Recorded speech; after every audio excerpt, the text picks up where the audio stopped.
نقل میکنند که روز دختر همراه پدرش از بالای پل تنگ میگذشتند. آبهای دریا باشد با شدت جاری میشد و خوف لغزیدن هم وجود داشت. پدر مهربان که همیشه پدران باید مهربان باشند، پدر مهربان که دلش برای دخترش تنگ شد و می سوخت، با محبت گفت: ای دختر عزیزم، ای دختر عزیزم، دست من را سخت بگیر، دست من را سخت بگیر تا مبادا در دریا نافتی. هنگامی که دختر این سخن را شنید، با آرامی و آسوده حالی و با باور جواب داد. گفت: نه پدر، نه پدر جان، بهترش که شما دست من را بگیرید. این سخن را پدر شنید، با توجه و تعجب پرسید: مگر بین این دو یگان فرق است؟ دختر با یک حکمت عجیب جواب گفت: بله پدر، بلکه فرق عظیم و بسیار است. پدر جان، اگر من دست شما را بگیرم، ممکن است در لحظه ترس یا ضعف آن را رها کنم، اما اگر شما دست من را بگیرید، من باور دارم که هرگز آن را سر نمیدهم. این قصه یک درس بسیار بزرگ است برای پدران عزیز. اولا بنده باید به الله سبحانه و تعالی تکیه کند، نه با قوای خود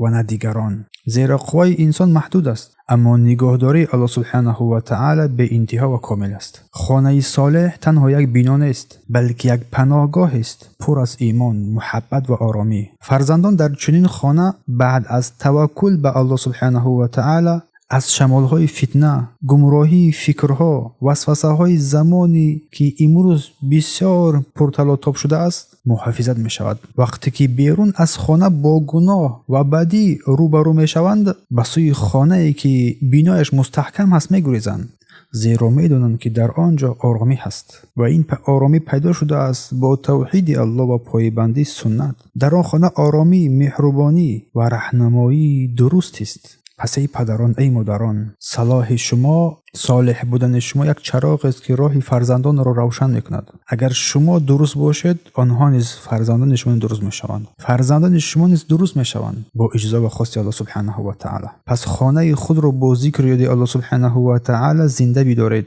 با فرزندانتان هم صحبت باشید، آنها را با مهر و محبت تربیت نمایید، آنها را به سوی خیر که به خیرترین خیرها این توحید و سنت است راهنمایی کنید و شرترین شرها این شرک و بدعت است، از آن برحذر کنید. پس الها هرگز چنین نشود که شما خود سبب گمراهی فرزندان گشته اید یا گشته ایستاده اید یا میگردید. امروز پدر تمام کوششش را میکند که در خانه را محکم نگاه دارد تا بیگانگان وارد آن نشوند.